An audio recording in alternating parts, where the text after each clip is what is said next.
gente, hoje eu trago um vídeo de história e vai ser sobre a história do século XX, sobre o fascismo e o nazismo.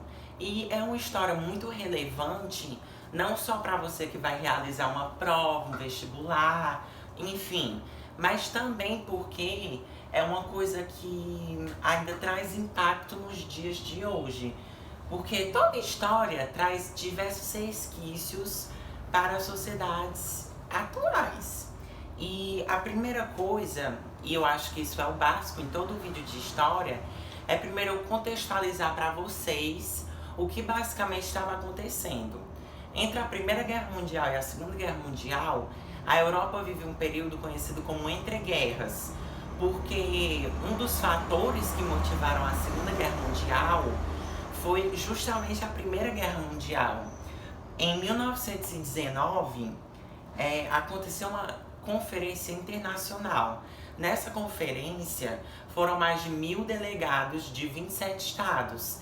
Entretanto, uma coisa importante para a gente saber é que os países que perderam, a Alemanha, Império Austro-Húngaro, que hoje seria a Hungria, essa parte, e o Império Otomano, que hoje em dia é a Turquia, eles não tiveram direito de participar disso. Eles foram, assim, excluídos disso. E isso, de certa forma, motiva a Segunda Guerra Mundial. Porque a economia alemã, e na verdade a economia também do Império Otomano e do Império Austro-Húngaro, estava extremamente desgastada. E a questão do militar também, muita gente morreu na Primeira Guerra Mundial. E com isso, a Alemanha, ela estava assim... Vamos falar primeiro da Alemanha, no caso, depois a gente vai para a Itália.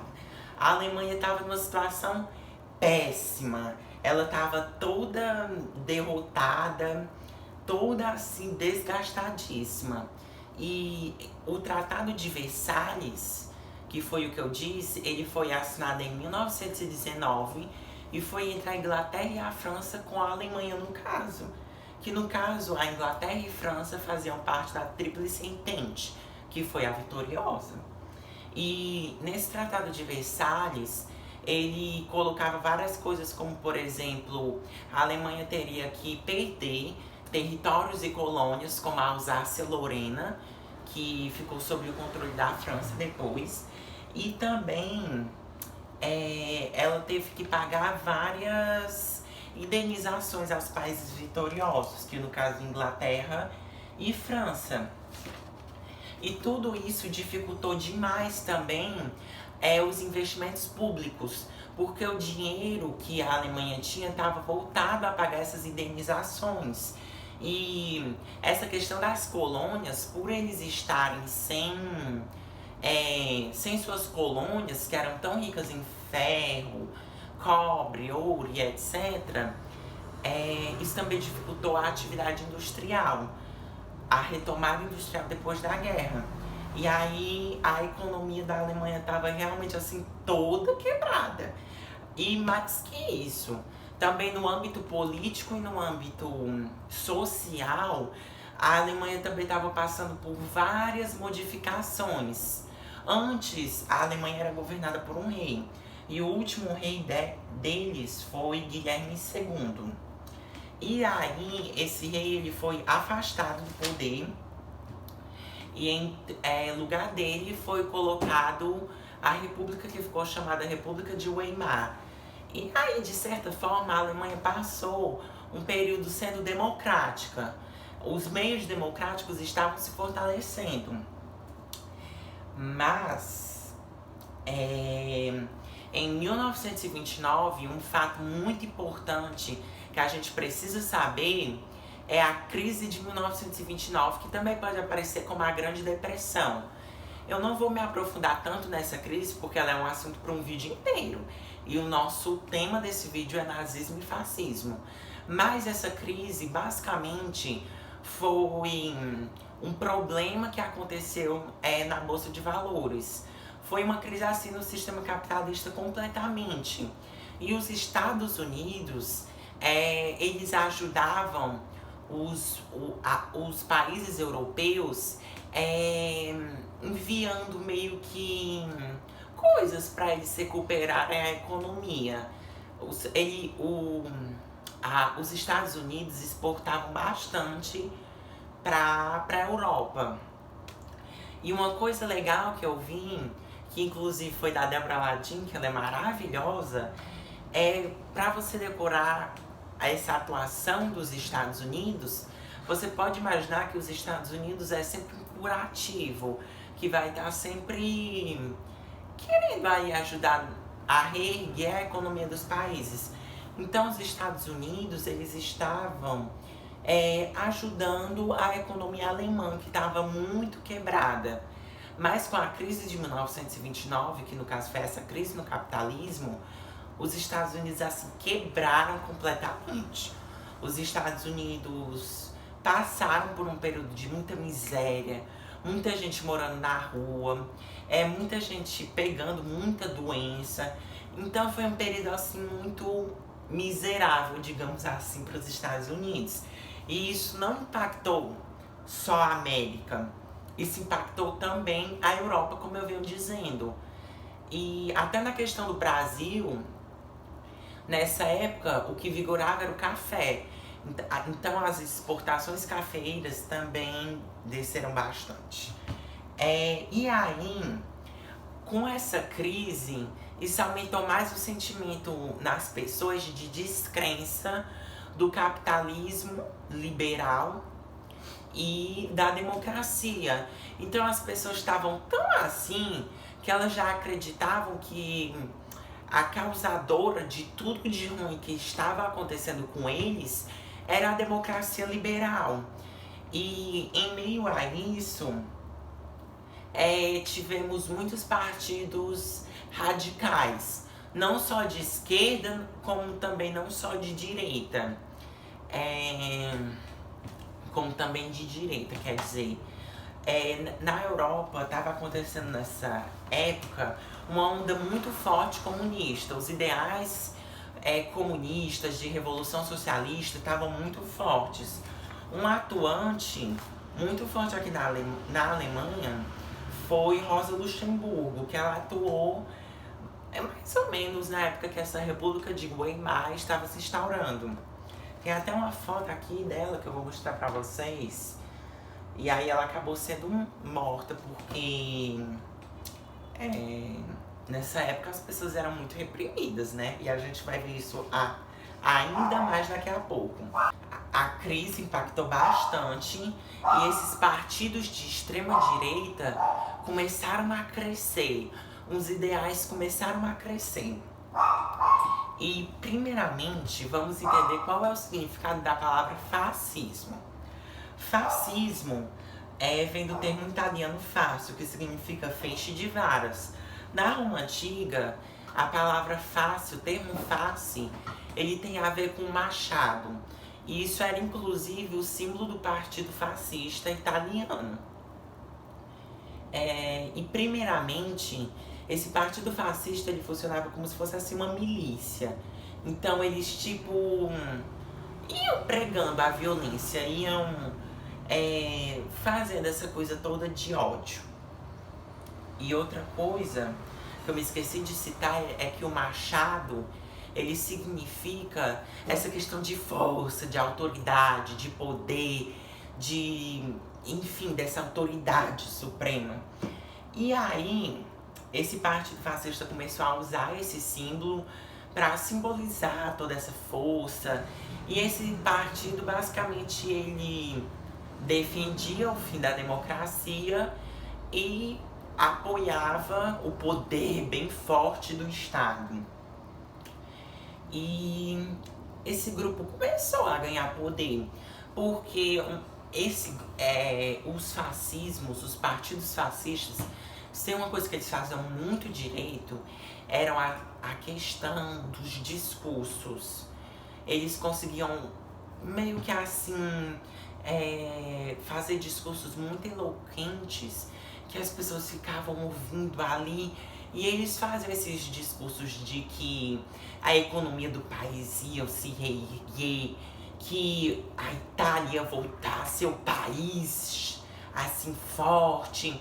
E lembrando que a Itália participou na Primeira Guerra Mundial da Tríplice, primeiramente era da Tríplice Aliança, só que depois a Inglaterra fez um acordo e ela foi para a Tríplice Entente. Só que ela não teve muitos benefícios aí. Ela não ganhou muitas terras, muitos soldados morreram e ela também sofreu dessa questão, dessa crise de 1929. E um episódio muito marcante foi a Marcha sobre Roma, que aconteceu em 28 de outubro de 1922. Essa Marcha sobre Roma, ela foi meio que uma resposta a uma greve comunista que estava acontecendo na Itália. E essa Marcha sobre Roma, basicamente, ela simbolizava toda a força do partido fascista. E também nessa marcha tinham muitas pessoas participando. Então isso trouxe muito impacto para a Itália, porque as pessoas começaram a ver mesmo como aquele partido fascista estava ganhando voz, como a democracia já estava sendo desacreditada e esses partidos que faziam diversas promessas, que iam melhorar a economia, que iam colocar tal país no centro do mundo, enfim. A gente vai ver agora também um pouco das características dos governos fascistas. Mas eu acredito que só por essa introdução você já puder ver como essas características. E outra coisa é que o líder principal do partido fascista na Itália é Benito Mussolini. E eles entraram no poder em 29 de outubro de 1822. 1922, quer dizer, ou seja, um dia depois dessa marcha sobre Roma, para vocês verem como ela foi poderosa. Mas assim, o fascismo na Itália ele só foi de fato concretizado em 1926, que foi quando diversas leis autoritárias foram feitas. E os mecanismos democráticos também foram quebrados. E aí, como é que o Mussolini fez para instaurar nesse primeiro tempo esse mecanismo fascista? Primeiro, gente, que ele controlava muito movimentos sindicais, associações coletivas, sindicatos trabalhadores, a manifestação livre dos trabalhadores. Então tudo isso era muito controlado e perseguido. Eles basicamente perseguiam todos aqueles que iam contra os ideais fascistas. E outra coisa também é que professores e advogados, profissionais liberais no geral, também passaram a ser muito controlados. E esse modelo fascista na Itália, ele inspirou a Europa todinha. A Europa começou a ter, além de uma onda comunista, passou a ter também essa onda de fascismo. E o mais famoso deles, o caso mais famoso é a Alemanha, que no caso o líder de lá era o Hitler. O Hitler, assim, ele tinha grande força em Munique, que é uma cidade lá da Alemanha. E o Hitler, uma característica importante dele é que ele era um ótimo orador. Então ele fazia muito desses discursos que o Mussolini também fazia. Discursos que iria levantar a economia, que iria fazer da Alemanha a Alemanha que eles tanto queriam. Então, esses discursos eram muito empregados por Hitler. E o Hitler era bastante influente no partido nazista. Inclusive, eles tentaram um golpe em 1923. Só que esse golpe deu errado. O Hitler até foi preso. E nessa época que ele passou uns meses preso, Ele escreveu um livro defendendo diversos valores nazistas, enfim. Foi uma coisa terrível, porque antes de acontecer essas coisas, esses fatos, muitas teorias racistas foram propagadas ali na Europa. Então, teorias defendendo que existe uma raça superior, uma raça pura, que é o que a gente eu acredito que é o que a gente mais sabe sobre essa questão do nazismo. E aí, como eu disse, a crise de 1929 impactou muito a economia alemã. E essa República de Weimar meio que estava sendo fortalecido, os meios democráticos estavam ali ganhando força, sendo estabelecidos. Mas com a crise tudo se devastou. A Alemanha entrou em um caos e as pessoas já não acreditavam mais nem na democracia, nem no capitalismo liberal. Mas também, gente, não vamos confundir, porque Hitler era capitalista. O governo fascista foi capitalista, sim, só que não era um capitalismo liberal. E o que é esse capitalismo liberal? Esse capitalismo liberal é justamente um capitalismo que o governo não pode intervir muito, porque eles acreditavam, o liberalismo acredita muito que a economia ela se autorregula. Então não precisa de o governo estar ali dando, assim, controlando de certa forma. E aí o desemprego, a inflação descontrolada aumentaram assim muito, muito mesmo na Alemanha. E nesse contexto, os nazistas voltaram a ganhar muita força, muita mesma.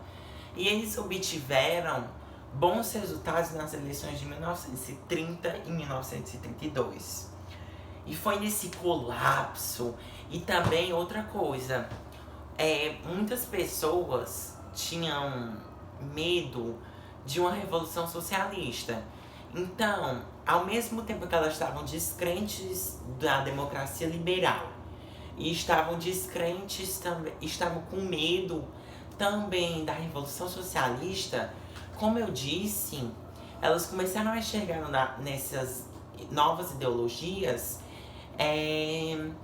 meio que uma chance deles se reerguerem.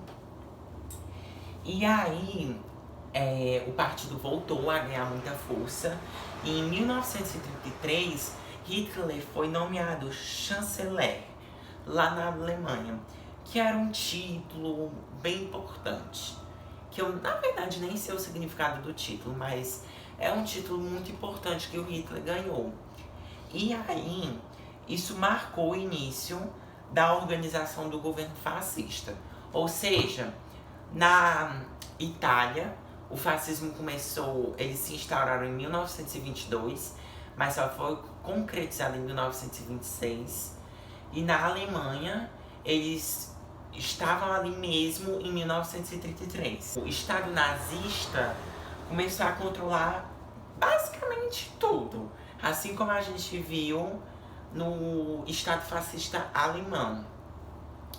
E agora nós vamos falar sobre as características desse regime. Esses regimes, eles meio que se diferenciam, digamos assim, de certa forma de alguns governos autoritários, porque basicamente eles buscam a ação que quer englobar todos os cidadãos. Como assim, João? Basicamente, eles colocam os cidadãos como aqueles subordinados às ordens do líder fascista. E uma coisa muito grande são os discursos e práticas violentas de coesão social. Eles usavam muito desses discursos, e tanto é que na Alemanha, quando Hitler subiu no poder, de certa forma ele realmente reergueu a economia e ficou conhecida até como o Terceiro Reich, porque a Alemanha já tinha passado pelo Segundo Reich, que foi quando mais ou menos ocorreu a unificação alemã.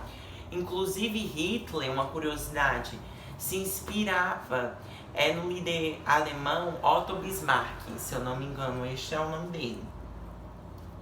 E aí, eles também tinham um partido único, tanto na Itália quanto na Alemanha, eles obrigavam que só poderia existir o partido fascista e o partido nazista. E também, como a gente viu, a perseguição ao movimento sindical, aos trabalhadores, a movimentos autônomos, a pessoas que não fossem de acordo com aquela nova ordem, também eram muito perseguidas. Em 1936, no Código Civil da Alemanha, foi estabelecido que o Hitler era basicamente a base do sistema judiciário. Então ele podia anular qualquer decisão de qualquer juiz nacional. Então é uma coisa assim maluca como eles controlaram assim em poucos anos a economia alemã. Mas eu acho que a gente também não pode assim julgar muitas pessoas da época, porque sim, claro que a gente pode julgar, né? Se perguntar, porque as pessoas da época também não eram sem noção do que estava acontecendo. Se bem que muita coisa era escondida. Mas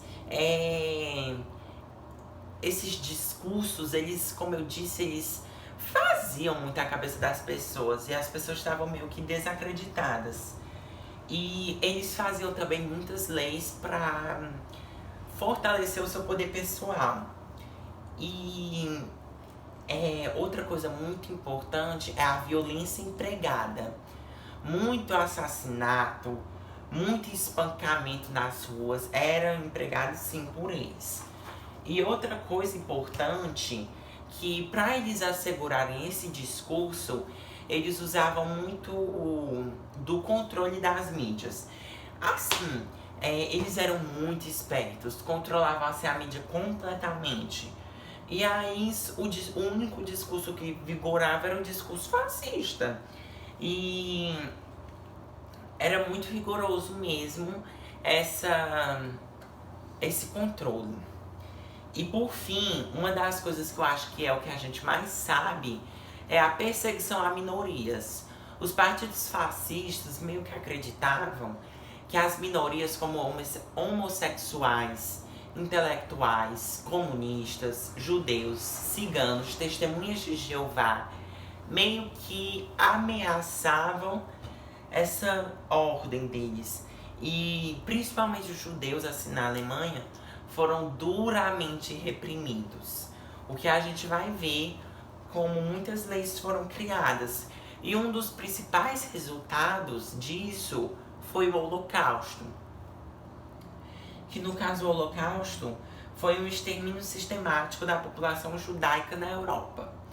E pra gente fazer aquela recapitulação, porque eu sei que eu disse muita coisa, fui falando muita coisa, e pra vocês saberem, basicamente, fascismo nasceu na Itália, se espalhou pra Alemanha, e uma diferença aí básica do fascismo e do nazismo é que meio que o nazismo é uma inspiração do fascismo, o fascismo veio primeiro, e o nazismo ele empregava mais do discurso de ódio e também empregava mais do controle dos meios midiáticos e muito da propaganda. Uma pessoa muito importante pra gente saber nesse período é Joseph Goebbels, que era o ministro da propaganda lá na Alemanha. E ele era extremamente, assim, genial, digamos assim, porque ele fazia diversas propagandas exaltando o Hitler, e também ele fazia propagandas de estereótipos dos judeus. Ou seja, colocava o judeu como uma pessoa de nariz grande, uma pessoa gananciosa, uma pessoa de orelha grande. Então eles faziam essas propagandas para humilhar os judeus e para exaltar os líderes fascistas. No caso da Alemanha, Hitler. No caso da Itália, Benito Mussolini. Agora, gente, nós vamos falar mais precisamente sobre a questão do antissemitismo e do Holocausto na Alemanha. Primeiramente, como eu havia dito, no século XIX, muitas ideologias e teorias estavam sendo divulgadas, e essas teorias afirmavam que, de certa forma, existia uma raça por uma raça superior. E essa questão ideológica é uma característica muito marcante do nazismo. E o Hitler e os seus aliados do partido, eles eram extremamente antissemitas. O que é ser antissemita? É todo esse ódio contra o judeu, contra o povo judaico. E aí, desde os seus primeiros discursos, ele já ia alegando esse ódio. E o Joseph Goebbels, como eu disse, ele fazia essas diversas propagandas que propagavam essa questão desse ódio, dos estereótipos dessas pessoas, e também sempre exaltando o Hitler como tal, como um ser superior, um ser mandado por Deus. E isso também é uma característica dos governos fascistas, que é sempre exaltar esse sentimento nacionalista. E a gente não pode confundir nacionalismo com patriotismo, porque nacionalismo, essa questão de querer ser superior, Brasil acima de todos, essa coisa enorme, é assim uma coisa meio fascista, que ainda hoje em dia circulam esses discursos. E eu não estou nem querendo colocar lenha na fogueira ou ser polêmico, porque isso é uma realidade assim no Brasil. Esses discursos Brasil acima de todos é sim uma coisa que tem um pouco de cunho fascista, porque foi muito propagado na Alemanha e na Itália. Os argumentos do Hitler mobilizavam justamente essas teorias, dizendo que existe essa raça superior, que no caso seriam os arianos. E tanto é que o Hitler não só tinha esse ódio contra as pessoas judaicas, as pessoas que eram judeus, quer dizer, pessoas arianas que tinham deficiências. Ele também achava que pessoas com deficiências iriam manchar a raça ariana. Então era uma coisa completamente assim preconceituosa. E eles acreditavam que havia essa contaminação, que os judeus contaminavam o povo ariano.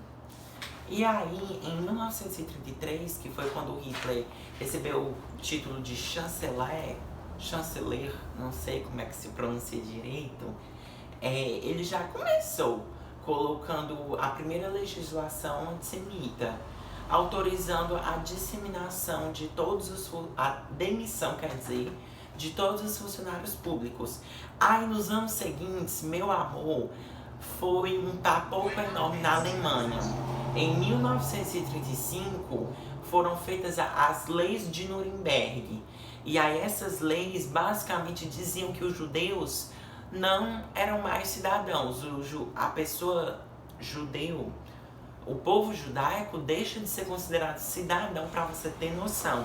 Eles não podem mais exercer profissões liberais. Eles não podem mais exercerem os seus direitos ali políticos. E é até uma ironia que, como um partido antidemocrático, foi ao poder por meios democráticos.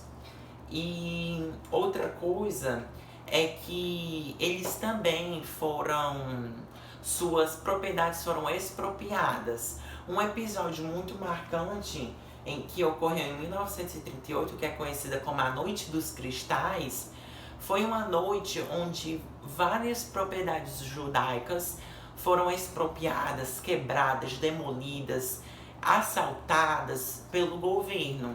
Esse episódio é conhecido como Noite dos Cristais por conta dos vidros que ficaram no chão.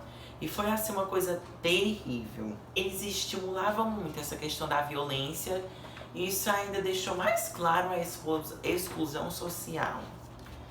E essas políticas, elas não foram só praticadas na Alemanha, foram praticadas em diversos outros territórios. Tanto é que um dos maiores campos de concentração que foi até o campo de concentração que a Anne Frank foi. Inclusive é uma recomendação que vocês leiam o livro da Anne Frank, ou procurem uma biografia, quem foi Anne Frank. E até pelo aumento do vocabulário, do repertório, e para vocês saberem mais dessa época, porque é muito importante a gente ter relatos da época. Isso faz com que a gente enriqueça mais a nossa mente.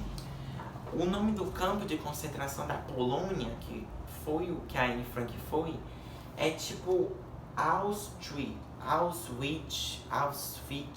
Eu nem sei pronunciar tão bem, mas tá até aqui. Tem até aqui na apostila. Não sei se está focando, meninas, mas tá aqui. Se instauraram essas políticas antissemitas, propagando ódio, exclusão social, propriedades sendo demolidas e tudo mais.